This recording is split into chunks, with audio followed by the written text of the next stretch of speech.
Shalom, Bapak dan Ibu, saudara-saudari yang dikasihi dalam Tuhan Yesus Kristus.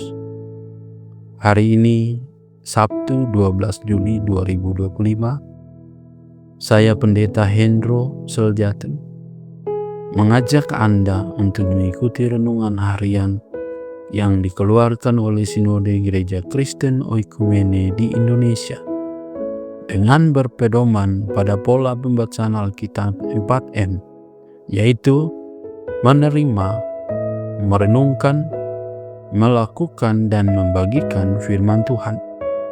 Mari kita berdoa. Bapa, di dalam nama Yesus Kristus, kami bersyukur dan berterima kasih atas kehidupan yang Kau berikan kepada kami di hari ini. Kami mau membaca dan merenungkan firman Tuhan sebagai dasar dan pedoman dalam kehidupan kami. Kami mohon tuntun kami dengan kuasa Roh Kudus, agar kami dapat memahami dan mengerti kehendak-Mu. Dalam nama Yesus Kristus, firman yang hidup, kami berdoa. Amin. Firman Tuhan hari ini dari Lukas 10 ayat 17 sampai dengan 20 dengan tema Aku telah memberikan kuasa kepadamu. Demikian firman Tuhan. Kemudian ke-70 murid itu kembali dengan gembira dan berkata, Tuhan, juga setan-setan takluk kepada kami demi nama-Mu. Lalu kata Yesus kepada mereka, Aku melihat iblis jatuh seperti kilat dari langit. Sesungguhnya aku telah memberikan kuasa kepada kamu untuk menginjak ular dan kalajengking, dan kuasa untuk menahan kekuatan musuh, sehingga tidak ada yang akan membahayakan kamu. Namun demikian, janganlah bersukacita karena roh-roh itu takluk kepadamu, tetapi bersukacitalah karena namamu ada terdaftar di sorga.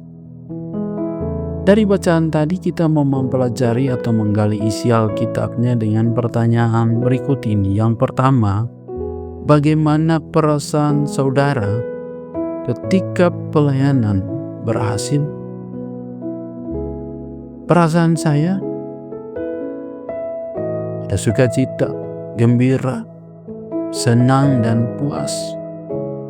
Yang kedua, atas nama siapa ketika mengusir setan-setan? Ketika mengusir setan-setan atas nama Tuhan Yesus. Pertanyaan yang ketiga, siapakah yang memberikan kuasa kepada kita? Yang memberi kuasa kepada kita ialah Yesus Kristus, Tuhan kita. Yang keempat, mengapa kita tidak boleh sombong ketika mampu mengusir kuasa kegelapan? Kita tidak boleh sombong karena kuasa itu berasal dari Allah, bukan dari diri kita.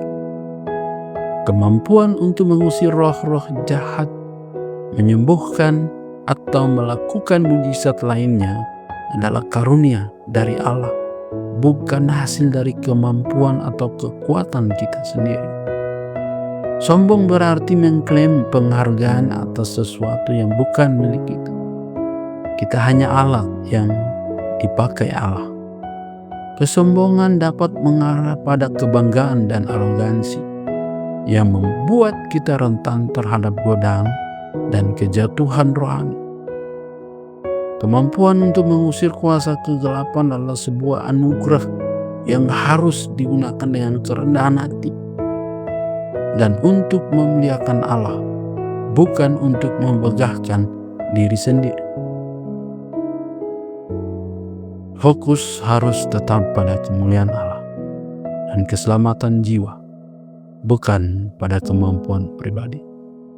Karena Kristus memberikan janji kemenangan atas kuasa kegelapan itu. Ingatlah, dalam Kejadian 3 ayatnya yang ke-15, ular dikaitkan dengan iblis, dan Tuhan Yesus memberikan kuasa itu kepada kita untuk menginjak-injaknya dan menaklukkannya atas segala kejahatan di muka bumi ini, dan kitalah pemenangnya. Seperti firman Tuhan dalam Yeremia 32 ayatnya yang ke-17 mengatakan, Tuhan Allah, sesungguhnya Engkaulah yang telah menjadikan langit dan bumi dengan kekuatanmu yang besar dan dengan lenganmu yang terentang. Tiada suatu apapun yang mustahil untukmu. Haleluya. Berdasarkan firman Tuhan dan uraiannya, apa yang menjadi komitmen kita?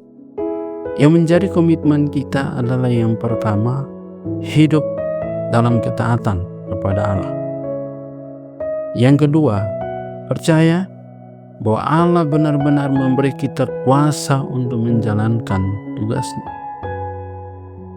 Komitmen yang ketiga, hiduplah dalam kerendahan hati. Amin. Mari kita lakukan komitmen kita. Dan kita juga perlu membagikan kebenaran hari ini kepada orang lain. Baik, mari kita tutup saat teduh kita dengan berdoa. Ya Allah Bapa, dalam nama Yesus Kristus kami bersyukur dan terus memuji nama-Mu yang kudus dan berharap kepadamu karena seluruh kehidupan kami ada sampai sekarang ini. Jadikanlah seluruh kehidupan kami untuk menjadi alatnya Tuhan, memberikan teladan dalam memberkati orang banyak. Berkati setiap orang yang mendengarkan renungan hari ini dan terus memuji bahkan mengharapkan kuasa Tuhan atas seluruh kehidupan di tengah dunia ini. Dalam nama Tuhan Yesus Kristus kami berdoa. Amin.